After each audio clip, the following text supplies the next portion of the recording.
Olá, pessoal! Mais um programa Farol da Baixada, o podcast do Sindicato dos Bancários de Santos e Região. Não se esqueça de se inscrever, assinar o sininho, bater no sininho, compartilhar, dar o like, né? Que o programa vai ser muito bom hoje.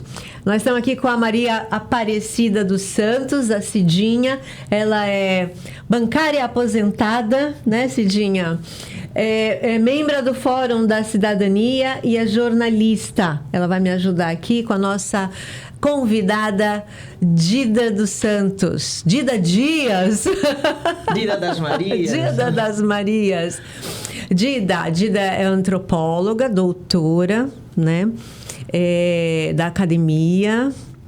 E tem uma militância muito importante, de muito tempo, com as mulheres, né, Dida?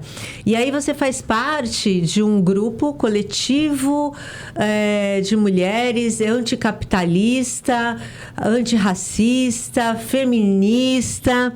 E eu gostaria que você começasse explicando aí por que todos esses adjetivos para as mulheres. O que significa aí esse coletivo? Então, gente, Eneida, na verdade isso é obrigatoriamente a única forma de compreensão das realidades na sociedade, de analisar, de compreender as relações sociais numa sociedade. Lembrando que na sociedade tem homens e mulheres, as pessoas podem ser hétero, não hétero, homo, LGBTs, que é mais, podem ser branco, não brancos, podem ser negros, indígenas. Então, E nós vivemos numa sociedade de classe. Então, quando a gente diz que o coletivo é um coletivo, inclusive feminista, é uma luta de mulheres, mas é um coletivo feminista, tem um objetivo de luta contra a opressão das mulheres, então por isso é um coletivo feminista, anticapitalista, porque nós vivemos numa sociedade de classes, e antirracista, porque entende que para compreender a realidade na nossa sociedade, tem que entender a fundação, que a gente diz, fundação moderna deste país, desse Brasil. Por isso esse nome imenso, né? E Maria vai com as outras. Por quê? Porque no nosso feminismo, a gente quer quebrar essa ideia de que as mulheres vão atrás das outras porque não têm opinião. Muito pelo contrário, a gente tem opinião e consegue fazer um monte de coisa que eu acho que a gente vai conversar aqui nesse nosso papinho, aqui nesse nosso papão. Muito bom. Me diga uma coisa, você falou feminista, eu estava lembrando assim, nós temos diversos tipos, né, de feminismo. Qual é o feminismo reivindicado pelo Marias? O nosso feminismo é um feminismo que a gente tem definido assim, com feminismo para os 99% da população. É um feminismo que pega as mulheres da classe trabalhadora. O que a gente está chamando de classe trabalhadora, né? São as mulheres que vendem a sua força de trabalho, que ajudam a produção de riqueza, seja no trabalho formal ou no trabalho não formal, seja fora de casa ou dentro de casa, ou seja, o trabalho doméstico também. E vende a sua força de trabalho e serve para enriquecer e produzir mais riqueza nessa sociedade que a gente entende como a sociedade capitalista. São essas mulheres e são as mulheres e essas mulheres e prioriza as mulheres negras também, então são as mulheres trabalhadoras que são mulheres brancas, mas são mulheres negras, né? E pensando inclusive negras no seu sentido político, esse termo, no seu sentido sociológico, é um termo utilizado pelos movimentos negros, que é juntando quem se autodeclara pretas e se autodeclara pardas dentro da sugestão, na verdade, do IBGE no Brasil, né? É um feminismo, então, classista, porque compreende essa sociedade de classe. E nessa sociedade de classe temos a maioria das mulheres negras, mulheres indígenas, e uma sociedade também que entende que a gente tem que perceber que nesse país, nessa sociedade capitalista, a produção da riqueza tem, não só no Brasil, né? Tem sido uma produção de riqueza que pressupõe a utilização desenfreada dos recursos naturais. Então, a gente entende também no nosso feminismo que nós temos que cuidar nós não, né? Nós temos que brigar para que os recursos naturais não sejam utilizados até o seu fim, porque ele é finito, né? Então é uma luta que é ecossocialista também, uma luta também que pressupõe a luta contra a destruição dos recursos naturais. Então, o feminismo classista, que para a gente dar conta de que sem a luta contra o capitalismo, as mulheres não serão libertas. Sem a luta contra o capitalismo, nós não destruímos o racismo. Então, uma luta combinada, né, com as mulheres, com o povo negro, povo indígena, e é um nome que a gente dá de feminismo classista. E a gente tem um pressuposto também que é assim, a gente combate o feminismo liberal, que é um feminismo que luta até por acesso das mulheres a cargos, por exemplo, né? A chefia na empresa, a ser eleita, mas até percebe que existe o racismo na sociedade, mas ela não luta contra. Ela esse feminismo vende a ideia de que é possível você se empoderar sozinha, que é possível você se libertar sozinha. Vende essa ideia que você sozinha se liberta ou se empodera. O feminismo liberal vende essa ideia que sozinha você consegue ser feliz. E não é verdade isso, né? Então, o feminismo classista, esse nosso feminismo, ele entende que a única forma da gente conseguir uma emancipação das pessoas é lutando junto à classe trabalhadora para destruir esse sistema mesmo, que é um sistema da não felicidade. É um sistema da destruição da vida natural, né? Destruição das pessoas, utilização até o limite, né? Das pessoas, né? Do corpo, da alma, dos sonhos. Então, é um feminismo classista. É difícil você... Porque o sofrimento está tão grande, né? Das mulheres... né, das mulheres negras, principalmente, que estamos na base da pirâmide, do povo negro, do povo indígena que a gente está passando. Então, a gente dizia assim, olha, nós temos que destruir o capitalismo para a gente ser feliz. Difícil, né? Quando você tem que, às vezes, ter uma luta que parece, nesse momento, que é uma luta individual. Porque, às vezes, é tirar a mulher de uma situação que a gente sabe que ela será assassinada pelo marido. Né? Então, como é isso? Então, você, às vezes, vai fazer uma luta que parece individual, mas não é, né? Porque é um caso que acontece com essa mulher, mas que acontece com muitas mulheres, né? Então, é algo que é tão pandêmico, né? Se a gente pode utilizar esse termo, que parece até ser da natureza das relações humanas, né? O marido matar a mulher, o marido aparecer num vídeo mostrando um facão, dizendo que, olha, eu não passo nem a mão aqui porque corta um fio de cabelo. Então, parece tão naturalizado isso. Então, é difícil para a sociedade, para as pessoas, ter essa paciência, né? Mas eu acho que quando a gente tem um tempo lutando, né? E não é um tempo só que eu luto, né? Eu luto porque eu luto com um monte de gente. A gente sabe que precisamos ter o que é chamado de essa paciência histórica. Mas tem que tomar cuidado, porque é fácil sair do trilho. É fácil você tentar fazer não lembro do termo, fazer uma curva, pegar um atalho. É fácil você pegar um atalho, tanto na luta contra o racismo, quanto na luta contra o machismo. É fácil por conta dessa pressa mesmo, dessa urgência de estar vivo, né? De estar viva. Então, nossa, é isso, né?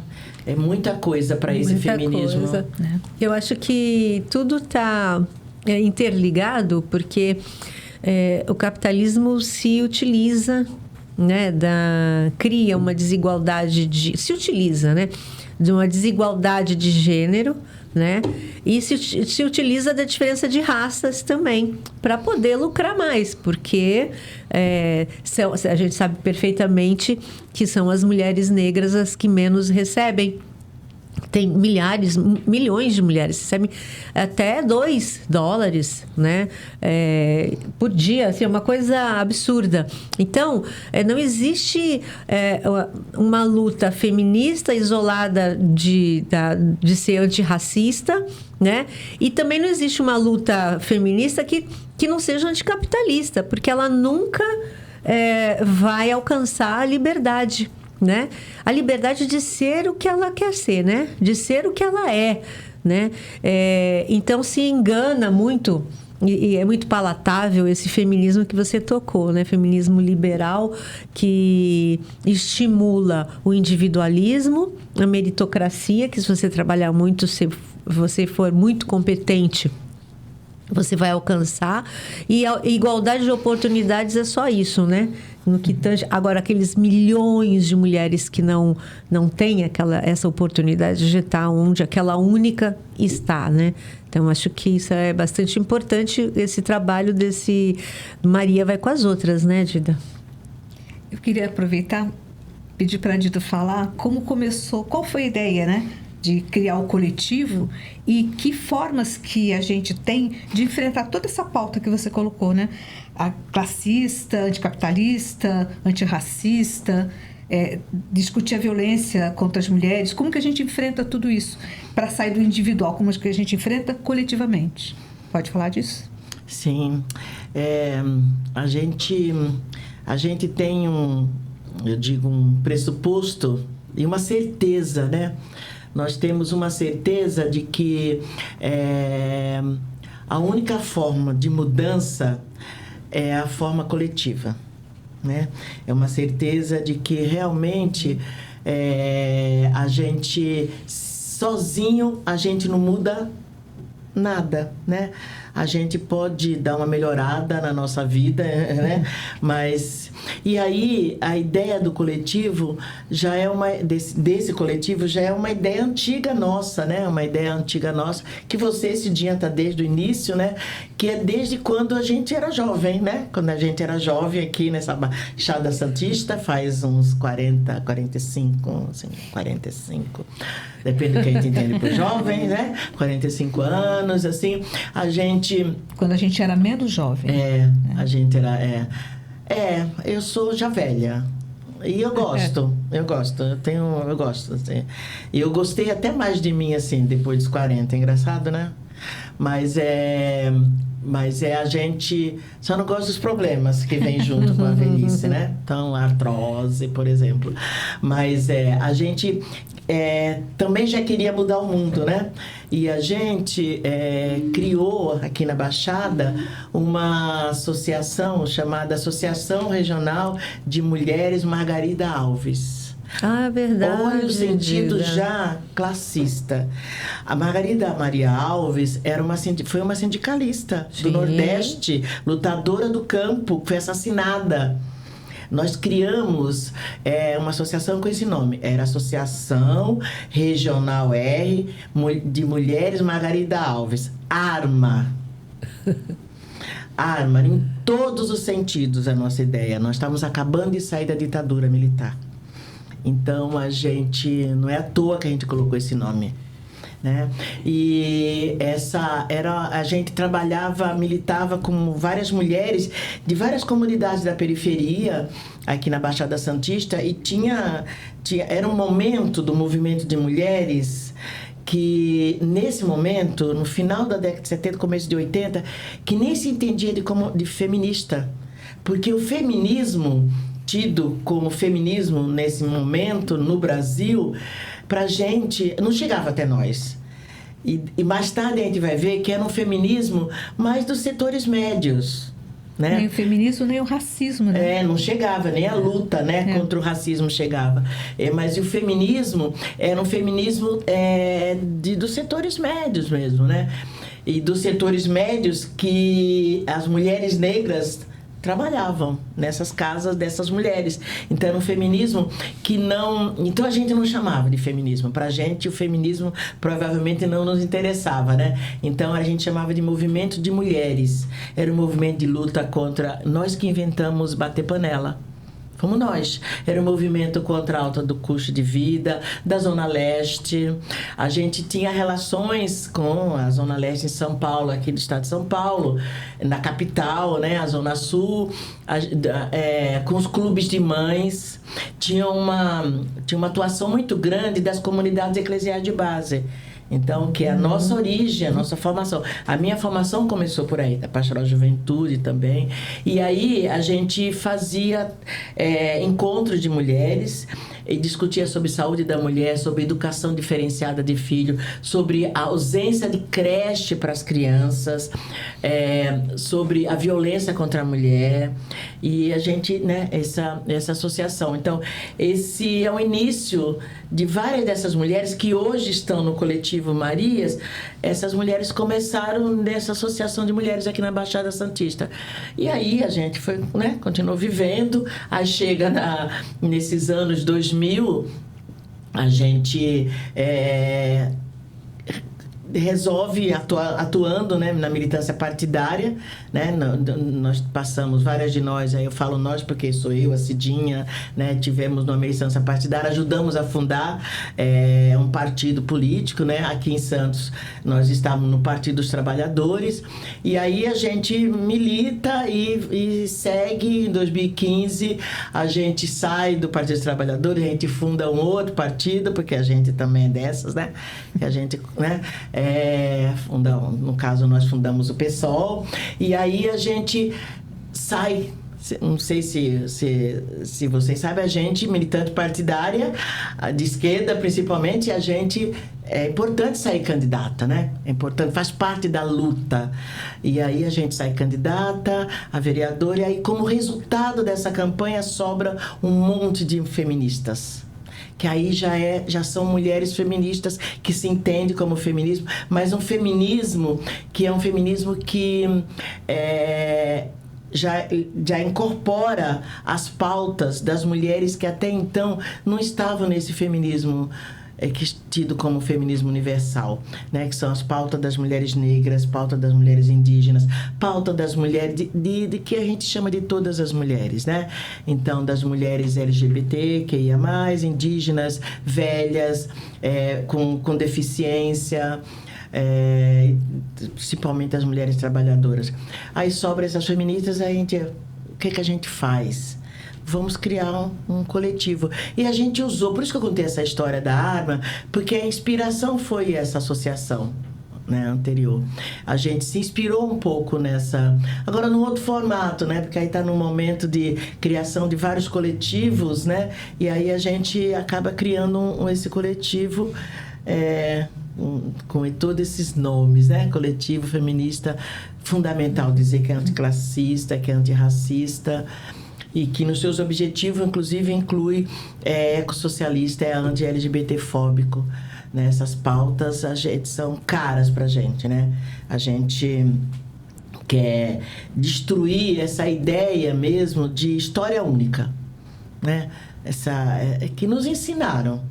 Nos ensinaram não somente na escola formal, porque na escola formal não está o que deveria estar. Na nossa educação formal não estão as discussões sobre relações raciais, não estão as discussões sobre relações de gênero. Aliás, nesses últimos anos quiseram proibir, e proibiram, né?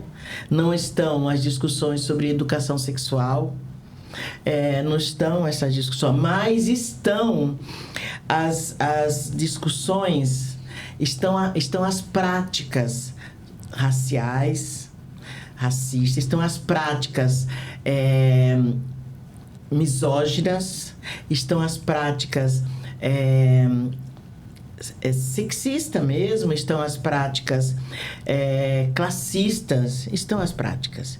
Então, na sala de aula, quando entra uma criança na educação infantil, por exemplo, uma criança, somente uns meninos negros, né, principalmente os de pele retinta, os chamados pretos, e essas crianças em geral estão no fundo da sala de aula. Quando os professores ou professoras na educação infantil olham aquela criança, ela já tem, essa professora, esse professor, no geral, uma baixa expectativa em relação a essas crianças. Já pensa, não dá para gastar muito esforço. Essa criança, se for um menino, não vai continuar aqui. Logo, logo sai, logo, logo vai para o tráfico.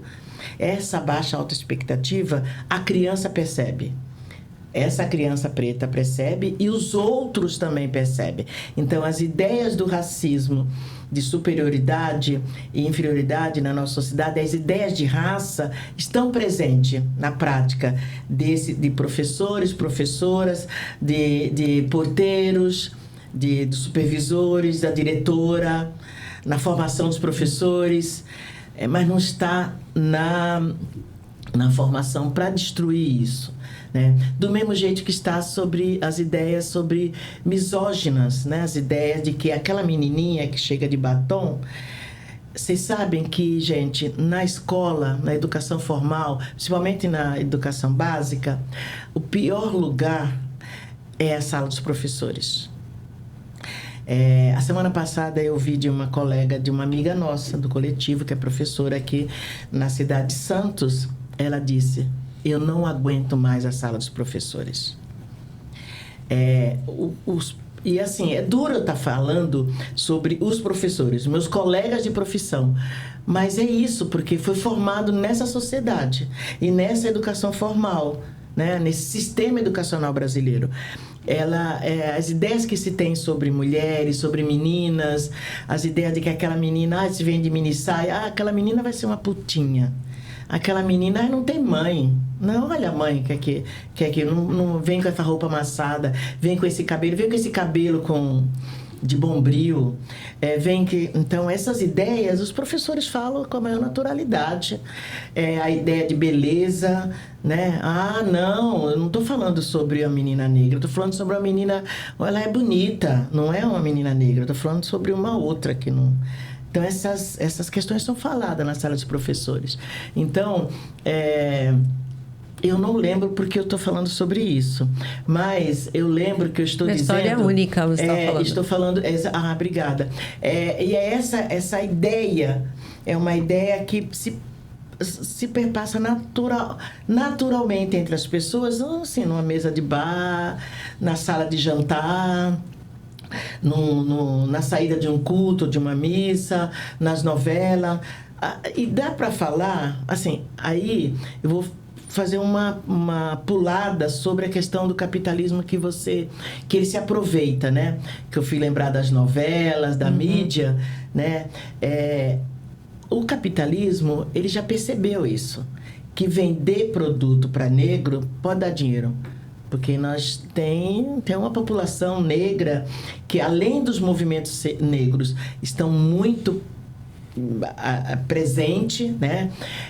Por mais fragmentado que estejam os movimentos sociais, seja o movimento negro, o movimento de mulher, para mim, né? Para minha análise, mas está atento. Essa palavra que nada mais de nós sem nós é dito pelos movimentos negros, foi dito agora no domingo na parada gay aqui, na parada LGBT aqui em São Paulo, tem sido dito pelos movimentos de mulheres, nada mais de nós sem nós, e tem sido dito pelos povos indígenas. Então, a gente não permite mais que tenha programa, tenha propaganda sem a nossa presença. Eu lembro que um dos primeiros propagandas com a população representando crianças brancas, negras. Acho que não tinha indígena ainda. Foi de uma empresa de estética, de produtos de beleza. Né? Não vou fazer para não fazer propaganda, não vou falar, mas assim, foi um dos primeiros programas que eu vi. Olha, aí eu chamei a atenção, eu falei, olha como as empresas percebem. Né? Sim, o capitalismo percebe, se aproveita. Transforma tudo em mercadoria e público-alvo. Exatamente. Então, algo que não era muito discutido, sim, por exemplo, muita evidência, né? Os povos originários. Mais ainda do que os negros, sim, né, que vêm com um movimento. Agora é que surge realmente a organização, né, dos povos originários, tudo. Então, assim, conforme vão ganhando espaço na sociedade, as empresas, o capitalismo vai criando produtos e um meio de explorar aqueles segmentos também, de alguma maneira, não tenha dúvida. Então, às vezes, até o movimento surge como algo autônomo, algo... E daqui a pouco não percebe essas artimanhas e que é capturado pelo capitalismo, né? E acaba fazendo, às vezes, um movimento apenas liberal. Mas eu vejo também que, por conta das redes sociais e da comunicação, teve uma abertura para dar visibilidade para esses públicos, né? Por exemplo, artistas que se declaram feministas, os negros e negras, sim, que estão, os LGBTs, né? Então, assim, quando tem um artista, quando aparece na TV, parece que dá mais visibilidade, né? Então, acho que isso também favoreceu bastante os movimentos, né? E a gente tem mais acesso às informações do mundo inteiro. Então acho que a gente está na hora realmente de estar na rua e discutindo sobre esses temas, né? Sim. Não, mas bem lembrada essa questão das redes sociais, assim, as redes sociais, eu digo assim, tem as questões para o bem e para o mal, né? Porque essa possibilidade de você gravar rapidinho, né? Filmar e divulgar, a ponto de a gente ficar assim, nossa, tá aumentando, né? Tá aumentando, o racismo tá aumentando, o machismo tá aumentando. A sensação pode até mas pode principalmente tá aumentando a denúncia, mas também pode ser uma resistência, né? Da branquitude. E aí, veja bem, não estou dizendo das pessoas brancas, eu estou dizendo das branquitudes, né? E desse sistema, né? A branquitude é um sistema. Você acha que é uma reação? É uma reação e também do machismo, né? Então, assim, porque a forma dessa violência, tanto machista quanto racista, tem sido um negócio tão gritante que a impressão que dá é que é uma reação mesmo, né? Da branquitude e do machismo. Porque as imagens que têm aparecido, né? As imagens de você pensar, né? Os últimos 6 anos, principalmente os 4, favoreceram isso, né? Nós tivemos um governo que nitidamente provocou, fez, incentivou, motivou. Era para isso, né? Era para voltar realmente para o período medieval, né? Que a gente diz período medieval, porque era algo que parecia que estava escondido, mas que, na verdade, tanto as mulheres quanto o povo negro já sabia que existia isso, porque já sentiu isso, né? Já sentiu na própria carne, né? Essa violência psicológica, mas principalmente a violência física, né? Então, então as redes sociais, elas possibilitam isso e a gente tem que aproveitar. Eu acho que, inclusive, esse programa, né, criado pelo Sindicato dos Bancários, assim, bem bacana, porque possibilita a gente estar nessa... Já que ela está aí, né, as redes sociais... porque é isso, né? A gente quer destruir o capitalismo, mas a gente não quer destruir o que a gente construiu nesse período, né? Então, se essa produção de riqueza possibilitou esse avanço da tecnologia, queremos destruir o capitalismo e ficar com essas coisas... não tem volta, né? Não tem volta. Não tem então, volta, queremos um socialismo com as possibilidades de utilizar essas redes sociais, todo conhecimento, porque foram produzidos coletivamente. Né? Então, a gente quer de volta o que a gente produziu. E E aí eu fico lembrando, quando eu falo disso, da produção de riqueza, algo que eu tenho falado muito quando eu converso com estudantes, principalmente, que é assim, é lembrar do que foi o século XVI para a história do Brasil, né? Para a história da América, para a história da África, mas principalmente para a história do Brasil, que foram as viagens, né, da Europa, das navegações, né? Algo que a gente estudou nas aulas de história, que as pessoas fugiam, não gostavam, e que é a chamada grandes navegações. O que foram essas grandes navegações? Que não a saída das potências europeias para a serviço, né, dos ingleses, né, naquele momento pensar que do Reino Unido, né? Então, para abarcar novos territórios, que aí invade o terceiro mundo, né, que mais tarde é chamado de terceiro mundo na Guerra Fria, que são os continentes, né, o continente africano, asiático e o continente americano, pensando na América Latina, né? E aí que vai, invade, saqueia, rouba, encontra povos, né, que viviam a sua vida, né, sua produção de material de vida, né, então trabalhavam, tinham suas formas de família, de se relacionar com o sagrado, sua forma de exercício da sexualidade, tinha suas riquezas, né, invade, saqueia, cria uma ideia de que esses povos não são... Será que são gente? Né? E aí, será que eles sabem cuidar do que eles têm lá? Então, eles não sabem. Então, criam essa história única de que eles não sabem.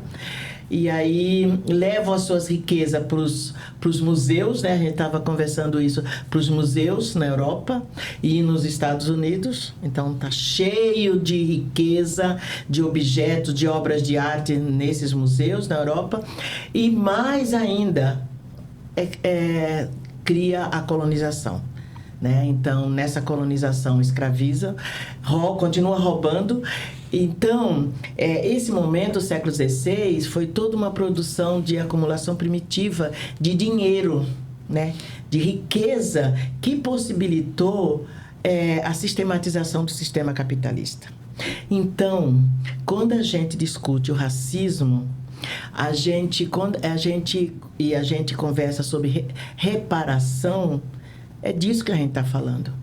O que tem de riqueza produzido no mundo tem que ser devolvido para a classe trabalhadora, porque dessa classe trabalhadora faz parte uma população negra, que seja né, não só negra, né? Estou falando negra pensando no Brasil, na América aqui, e indígena.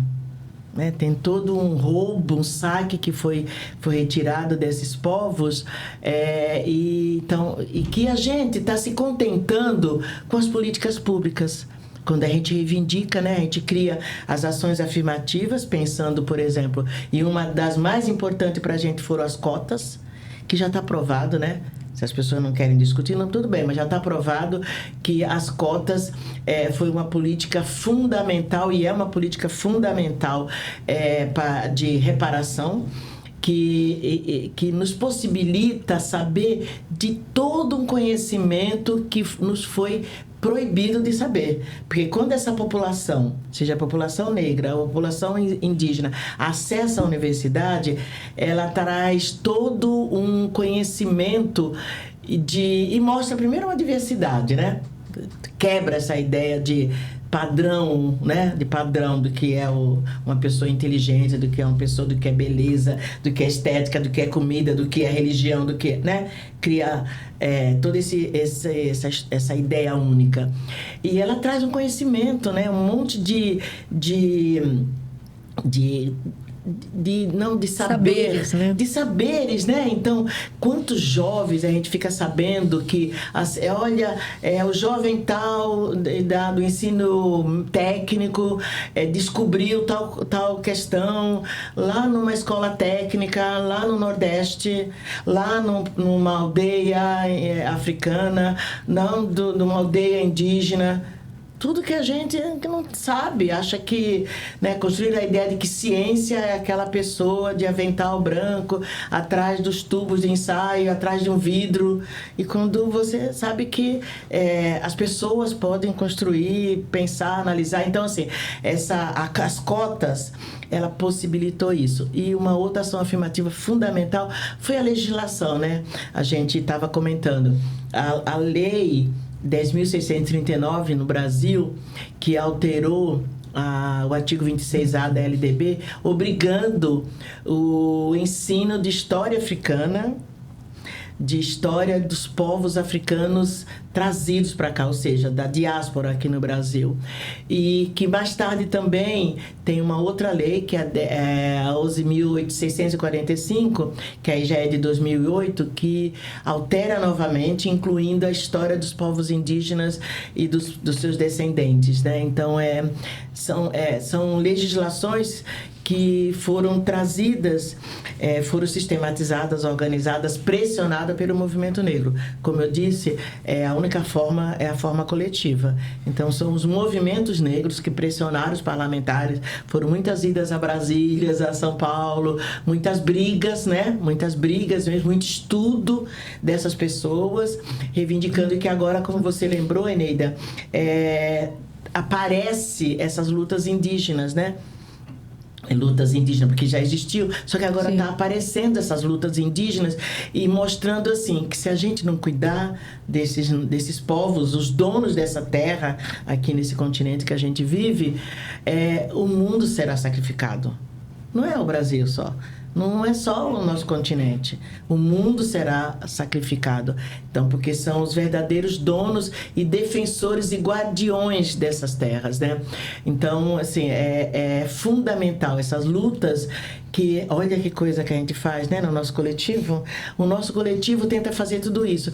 E a gente sabe que a gente diz que faz tudo isso porque a gente se junta com outros coletivos, né? Porque é uma outra questão da luta dos nossos coletivos, entender que a frase que a Marielle Franco diz tanto, né? Disse tanto e que diz que faz parte de uma filosofia africana, que é o sou porque nós somos. Nós somos porque você é, nós somos. Quer dizer, o nosso coletivo porque existiram, e sabemos disso, tantos coletivos, tantas lutas que chegou até nós. Então, o nosso coletivo é desse jeito porque a gente tem as nossas histórias individuais, mas principalmente porque a gente sabe, a gente foi atrás dessas histórias, né?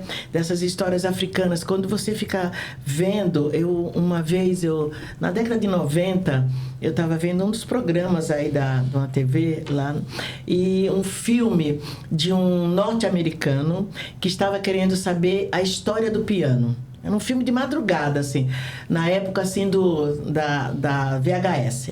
E aí eu vi o filme e fiquei, assim, maravilhada, porque ele queria retornar à África, a um dos países, queria retornar à África para saber a origem do piano. Porque ele tinha um pressuposto de que se no continente africano começou lá a humanidade, lógico, vários desses objetos, dessas histórias começaram lá. Foram sendo aprimoradas por todos os outros povos, né? Porque nunca foi escondido, parado no tempo, o continente africano. É outra história que contaram pra gente que é mentira. Uhum. Então, sempre circulou, teve relações com o continente asiático, com a própria Europa, com a própria América, né? A história de Pedro Álvares de Cabral e Cristóvão Colombo, mentira, né? Porque os povos asiáticos, os povos africanos já conheciam navegação há muito tempo, né? No Egito e tudo mais. Então, ele foi para Moçambique. E aí, eu queria saber, ele parece que numa aldeia, assim, eu não tenho muito nítido, né? Porque um amigo meu gravou esse programa, depois eu tive acesso a essa VHS e com essas viagens, essas mudanças, eu perdi esse VHS. Ele foi lá em Moçambique e aí ele descobriu que um dos lugares possíveis de origem do piano era numa aldeia em Moçambique. Olha que mais tarde eu vou para lá fazer minha pesquisa de campo em Moçambique. Lembrei disso agora. E aí, lá, uma mulher velha, ela tinha o segredo de uma espécie de cera que ficava enterrada, e essa cera era a cera que possibilitava o afinamento de um instrumento tradicional que poderia ser talvez as origens do piano, que mais tarde é tanta história que é isso, né? Porque, por exemplo, as pessoas pensam que na África tem só tambores. Não, maravilha, tem muitos tambores. Inclusive, o tambor tem possibilidade de muita coisa, inclusive de comunicação entre povos, né? Mas também tem instrumentos de sopro, né? Instrumentos de corda, né? E então, assim, a gente não fica sabendo porque a gente, assim, muitos pesquisadores, inclusive, lembrando agora da minha pesquisa, né? Eu vou longe, né, com essas histórias, mas, assim, lembrando da minha pesquisa, para o meu doutorado, para a minha tese de doutorado, eu fiquei sabendo que a maioria do povo que circulava comigo e tudo, fazia pesquisas sobre questões africanas na Europa. Aí eu falava, nossa, como assim, né? E pesquisa paga com dinheiro público brasileiro, né? Porque a minha pesquisa foi paga pela CAPES, né? Então, por isso que quando me chamam para dar palestra, eu vou de grátis, porque foi o povo brasileiro que pagou, possibilitou que eu, né, atravessasse o Atlântico, fosse conhecer Moçambique um ano e abrir espaço para saber mais, preparar minha pesquisa, e no ano seguinte ficasse lá 5 meses conhecendo, entrevistando mulheres que viviam o cooperativismo, e um cooperativismo do período da independência, do período da independência contra o colonizador, no caso os portugueses, a colônia portuguesa, e uma independência de orientação socialista. Porque estava naquele período, ainda no período da Guerra Fria, e teve um apoio dos países da União Soviética, mas também de Cuba. E aí eu queria saber se essas mulheres que viviam esse cooperativismo, se esse trabalho delas possibilitou alguma autonomia, né? E queria saber também se ela se entendia como feminista e tudo mais. E aí foi muito legal. Foi muito legal lá ficar 5 meses conversando com essas mulheres. Você tem falado que, a gente sempre fala lá no coletivo, né? Só a luta muda a vida, né? E aí queria que você falasse um pouco sobre as ações, as atividades que o coletivo feminista desenvolve, para quem está assistindo a gente, saber o que a gente faz e que pode procurar, se tiver interesse, se quiser participar, onde que pode atuar. Então, pensando que nós estamos em 2023 e que passamos por 2 anos de pandemia, e que na pandemia as pessoas se acostumaram muito com o esquema virtual, então a gente tem... quando fala assim, as pessoas se interessam para participar do coletivo, a gente fala, tem um grupo de WhatsApp, né? Então, as redes sociais. Agora, a gente se encontra, né? A gente se encontra presencialmente em reuniões, a gente tem atividades de formação, né? Fundamentalmente, a gente se junta com outros coletivos para, que a gente chama de pautas feministas, né? No nosso feminismo, se manifestar, cobrar. Então, a gente participa desde organizar o 8 de março, Dia Internacional de Luta das Mulheres Trabalhadoras, também cobrar políticas públicas e se manifestar no 25 de julho, que é o dia de Teresa de Benguela, Dia da Mulher Negra Latino-Americana de Teresa de Benguela, que foi uma guerreira aqui, que criou um parlamento na região de Goiás no século XIX, A gente não sabe. Imagina, no século XIX, uma guerreira, Teresa de Benguela, foi no século XIX, né? Foi em 1800, pouco. Então, ela criou, na região de Goiás, onde tinha o quilombo, ela criou um parlamento ali. A gente faz manifestações, cobranças também de políticas públicas, de ações governamentais no 25 de novembro, também de violência, denúncia de violência contra a mulher. Também no dia 20 de novembro, Dia da Consciência Negra, tão fundamental para a gente entender que uma forma da gente barrar, ter uma luta antirracial, é a gente ter consciência negra. O que é ter consciência negra? Né? O que é ter consciência negra para a gente? É saber dessa história, da história do que foi o século XVI, saber da história de África, saber da história da escravidão, saber da história das resistências, saber que a história de luta dos trabalhadores no Brasil não começa em 1920, com a luta dos anarquistas, começa bem antes, quando uma mulher é escravizada. Aqui no Brasil, ela abortava, que ela não queria ter filho escravizado ou ter filho que ia ser escravo, né? É uma luta de uma trabalhadora escravizada, mas era uma luta trabalhadora, e era também a luta feminista. Quando ela queimava um olho e queimava o dono da fazenda lá, era uma luta feminista também. Quando ela juntava dinheiro nas atividades, nas resistências dela, nas festas, né? Mas era uma festa também de criar táticas de guerra contra a escravidão. Quando elas tinham os movimentos do samba, de roda, de capoeira, que era treinamento físico também, para escapar das atrocidades da escravidão e organizar quilombos ou comprar carta de alforria para os seus homens, para os seus irmãos, seus pais. Então, a gente diz que a gente também faz isso, né? No coletivo, a gente conta essas histórias. E no 20 de novembro a gente faz isso. A gente faz isso também no 28 de maio. No 18 de maio, contra a exploração sexual de meninas, de denúncia da pedofilia. Diversos atos, né? Nossa, 8 de março. De denúncia. 8 de março. Não só em datas, não. Em casos, né? De pedofilia, casos de violência obstétrica, casos que vocês se manifestaram publicamente, indo às ruas, né? Eu acho que isso é importante. Eu acho que, assim, o lado, digamos, vencedor, o colonizador, né? Que... para continuar, porque isso é uma continuação, continuar explorando, é necessário menosprezar, diminuir as coisas boas, né?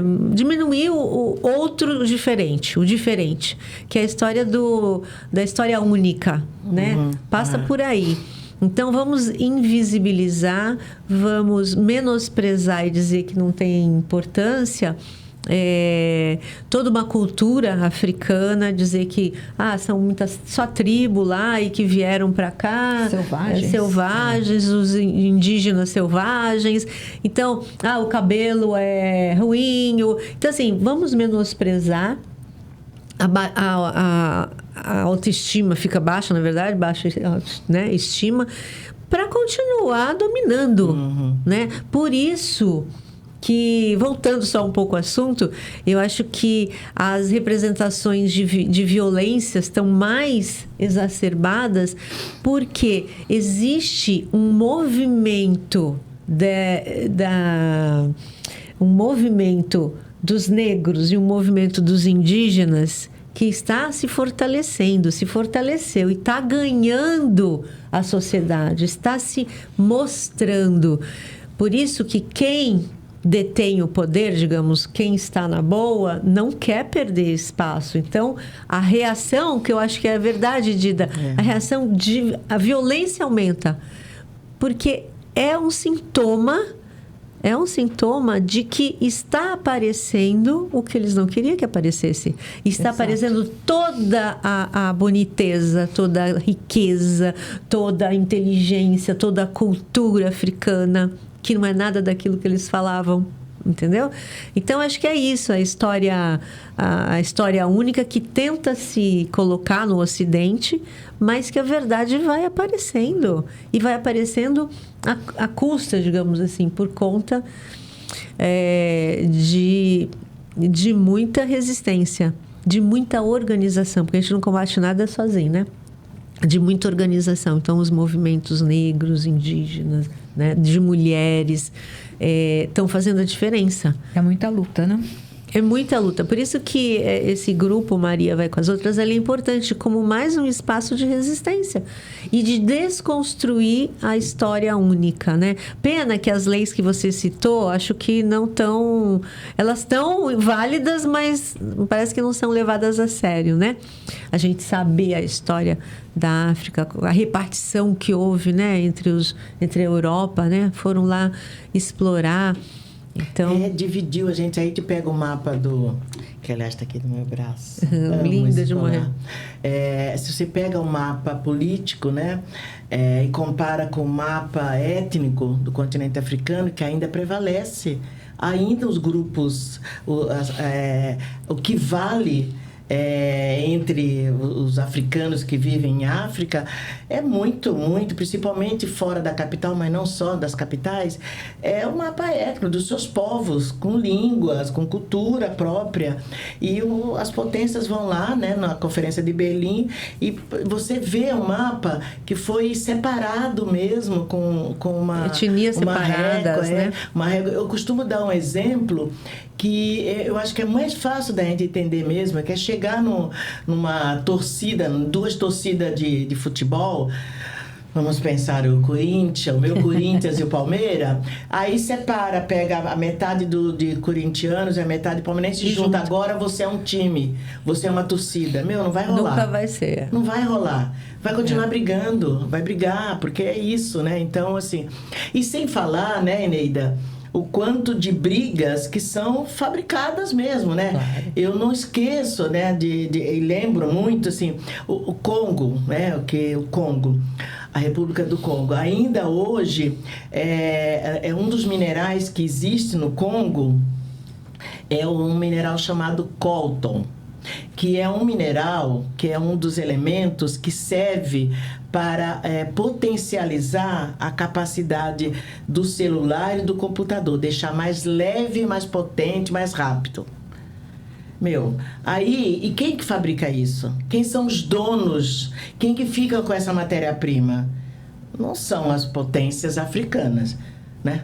Ou seja, não são, né? Não. Então, assim, isso assim, tem vários filmes, né? O Diamante de Sangue mostra um dos exemplos dessas guerras fabricadas pelo norte global, né? Com isso eu não estou dizendo que é o paraíso, que os africanos os presidentes são santos. Não, porque tem sociedades, as sociedades também têm concentração de renda, tem desigualdades sociais, tem machismo, né? Mas é importante a gente dizer que são sociedades iguais às nossas, que ficam lá produzindo a sua vida material de forma concentrada, muitas vezes antidemocráticas, com muito machismo, sem machismo, mas tem toda uma intervenção externa que modificou, né? Então, a gente precisa conhecer o que são essas sociedades africanas antes da colonização europeia. Mas porque teve entrada árabe lá, teve indiana, mas as potências europeias, o que fizeram, e é por isso que eu chamo a atenção para o século XVI, né? Quando foram criadas a colonização, quando eles saem mesmo e vão invadir, né? Então vão sendo criadas ideias, inclusive o próprio conceito de raça, né, do século XIX, que depois vai sendo criado com os corpos, né, africanos e indígenas, né? Então essas pessoas que são levadas para as experiências científicas na Inglaterra, né? Então, o George... Não, esqueci o nome dele. George... Eu mando um recadinho depois. Ele é um cientista naturalista que ele vai medindo crânio, medindo de indígena, de africanos, e que com isso ele vai catalogando o que é a raça, que é a raça superior. Esse crânio, essa cabeça, pessoas que têm essa cabeça são pessoas menos inteligentes ou mais inteligentes. Então eles vão... E isso até recentemente as revistas brasileiras cansaram de fazer em relação à população negra, em relação às questões raciais, às questões de gênero, né? Dizendo assim, mulheres que têm algo aqui no cérebro do lado direito serve para isso, então mulher não serve para isto. Então vão dizendo, essas profissões servem para as mulheres, essa para os homens, e aí os salários são maiores para os homens, menores para as mulheres, porque as mulheres elas servem para fazer isto, aquilo. Então, ou seja, a ciência a serviço dessas atrocidades que acontecem, né, nas sociedades ocidentais. Atrocidades contra as mulheres, contra as pessoas LGBTs, as atrocidades contra indígenas, atrocidades contra os negros. E a sociedade segue acreditando, né? Nossa, mas não é inteligente então de ser... eu não esqueço daquele áudio que foi vazado aqui na Prefeitura de Santos, do secretário de Turismo. Ele falando que desconfia, não acredita nos morenos ou nos pardos. Desconfia, porque são malandros. Eles são não confiáveis. Foi vazado um áudio, né, de um assessor, acho que da Secretaria de Turismo. Essas ideias são as ideias produzidas pelo Cesare Lombroso, né? O dono, o teórico da criminologia do bandido nato, do criminoso nato. Esse é o nome do livro, Criminoso Nato. Esse Cesare Lombroso era o teórico do Nina Rodrigues, do início do século XX, que disse que as mulheres não são confiáveis.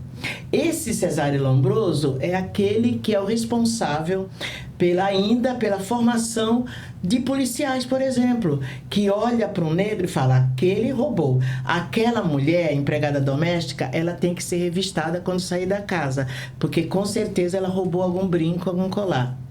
Aquela mulher...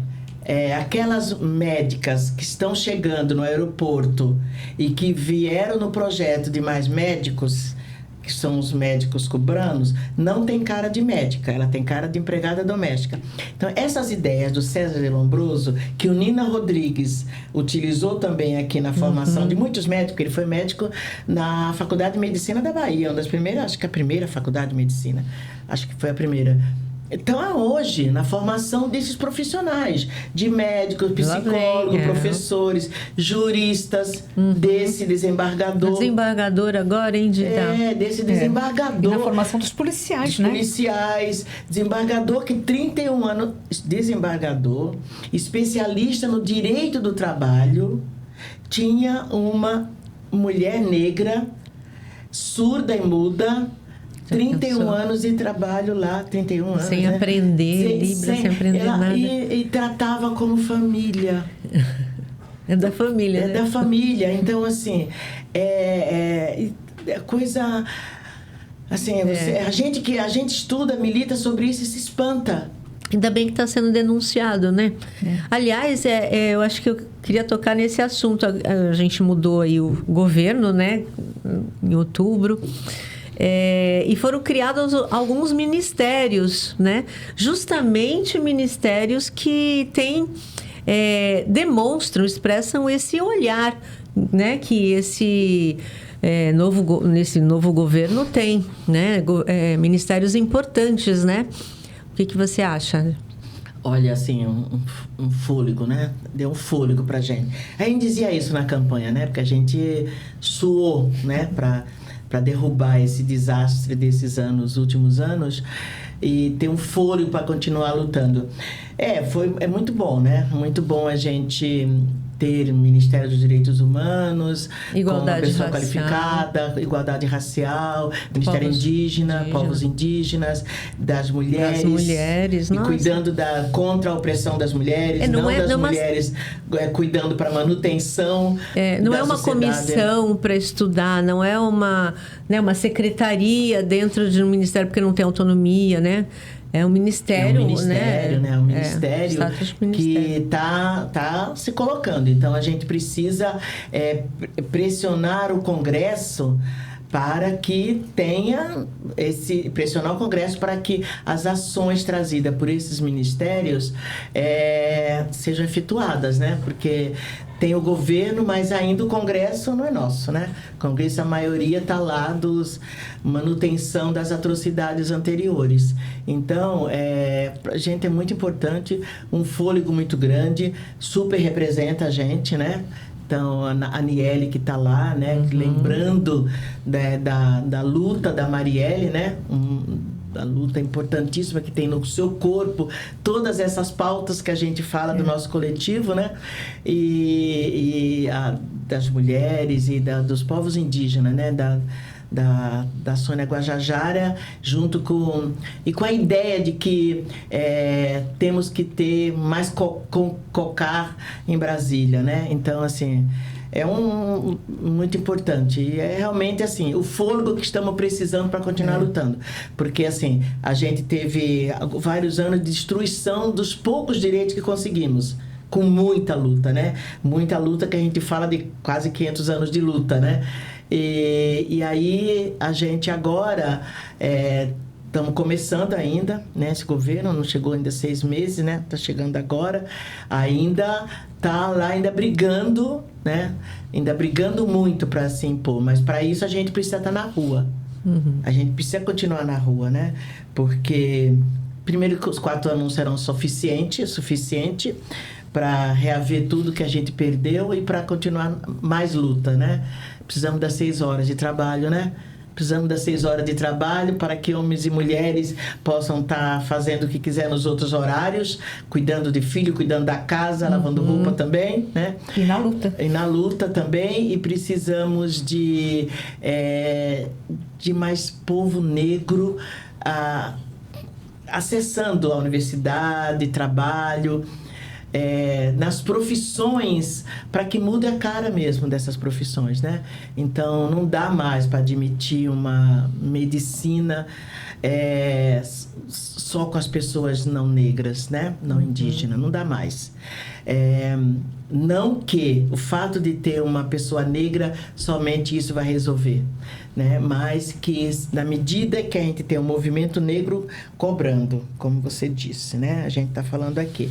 Na medida que a gente a gente está trazendo todas essas potencialidades de que também o povo negro, o povo indígena, o povo que não acessou esses lugares, está trazendo. Então, a gente vai conseguir pressionar essas pessoas que estão acessando isso. Então, tem que mudar a cara mesmo, né? Uma medicina, uma sala de aula, não dá para ter, porque você sabe que as experiências que a gente tem, não que não tenha professores brancos fazendo isso, mas a maioria dos professores tem sido os professores negros, quando enfrentam essa legislação e apresentam, trazem... põe em prática a legislação, né? Legislação, principalmente a 10.649, né? 639, da história africana, e discutindo a educação das relações raciais.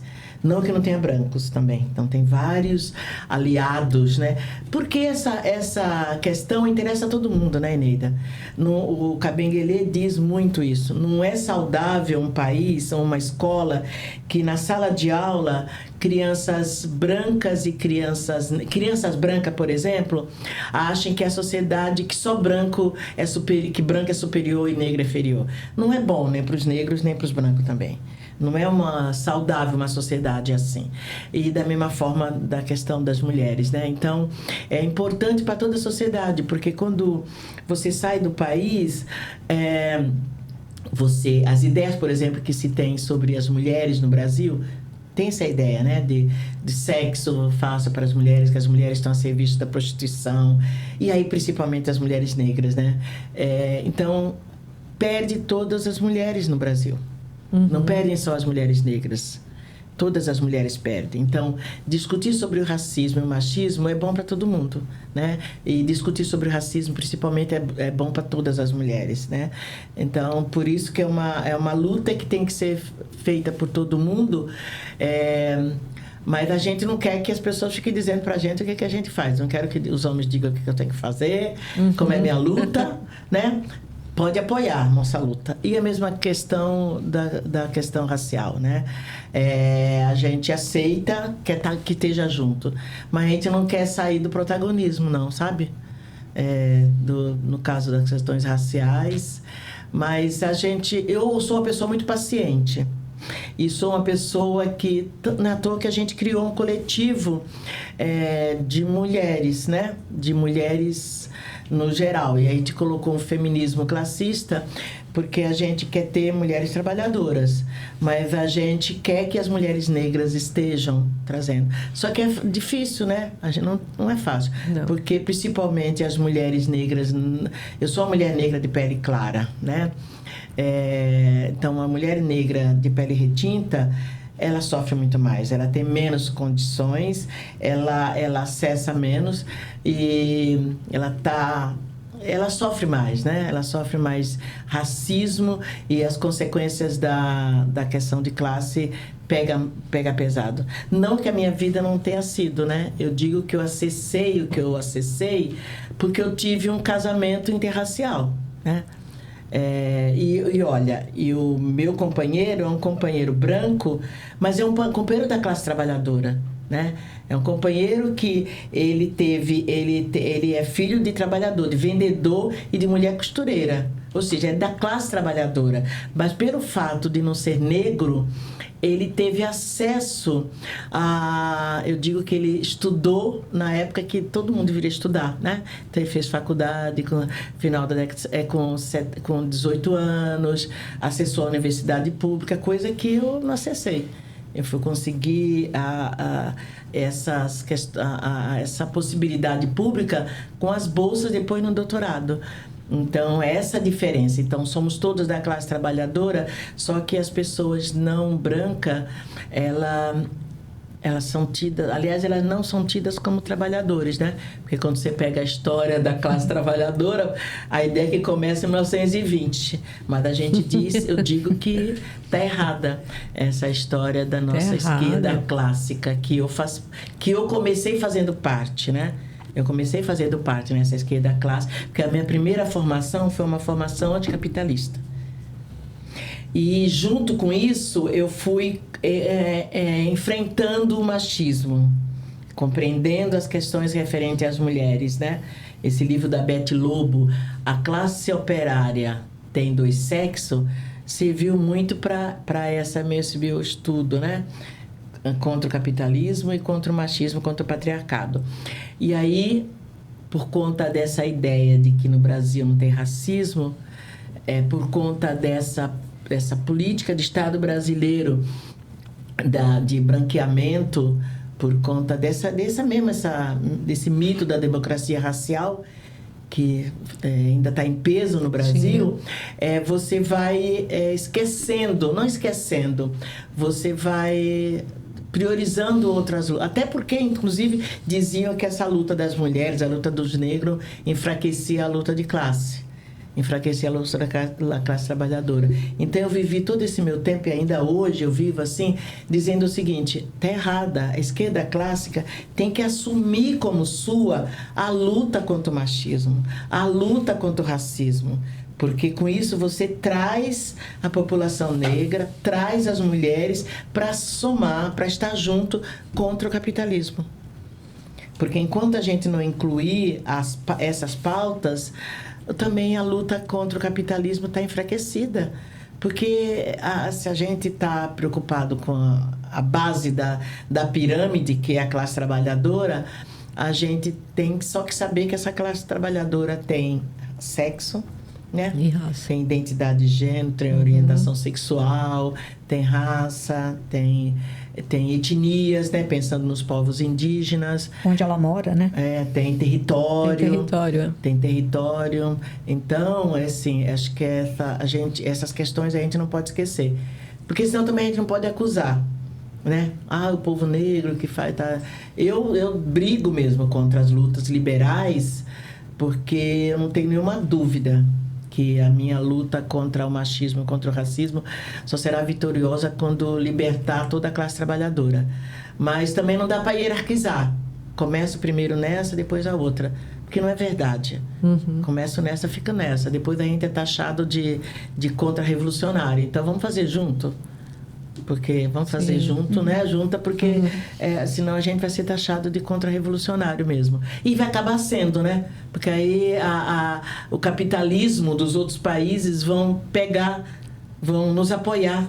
Porque, né? É o que aconteceu um pouco também. É por aí. Vamos. Mas é isso, né? É isso aí.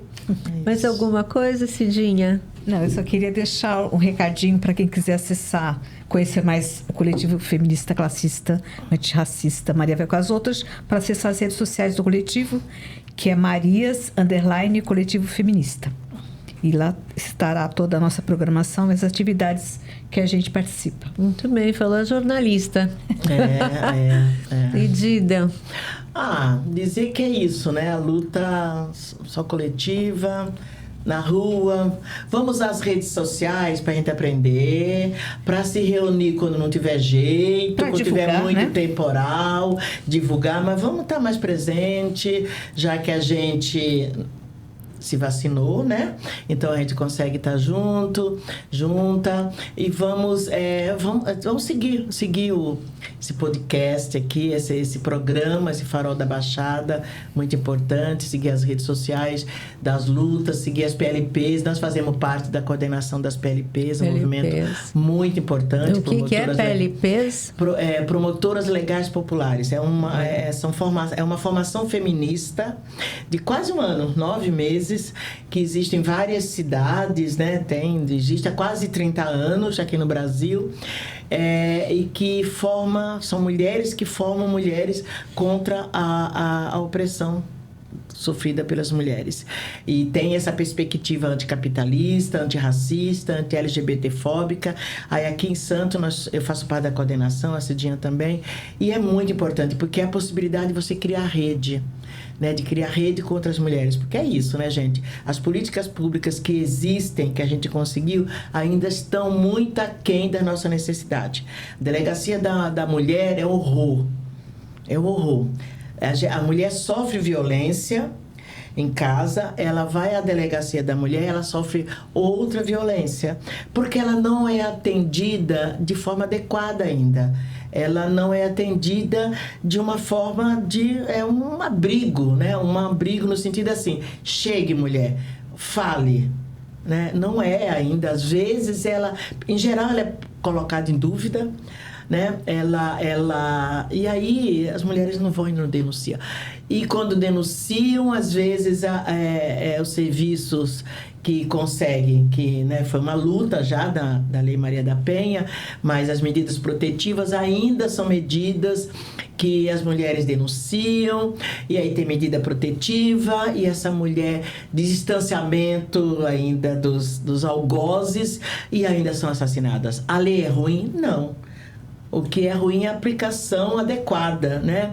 E, então, assim, precisa das mulheres ainda em rede, né? Para ajudar as mulheres, outras mulheres, acompanhar essas mulheres e cobrar, de fato, serviços qualificados, né? Então, a delegacia, as casas-abrigos quase não existem, quando existem também são terceirizados, não são adequados, as profissionais e os profissionais, como nós também não fomos formados adequadamente, então nós temos que ter formação das profissionais, dos profissionais para receberem, e sofremos as violências também dos médicos, das médicas.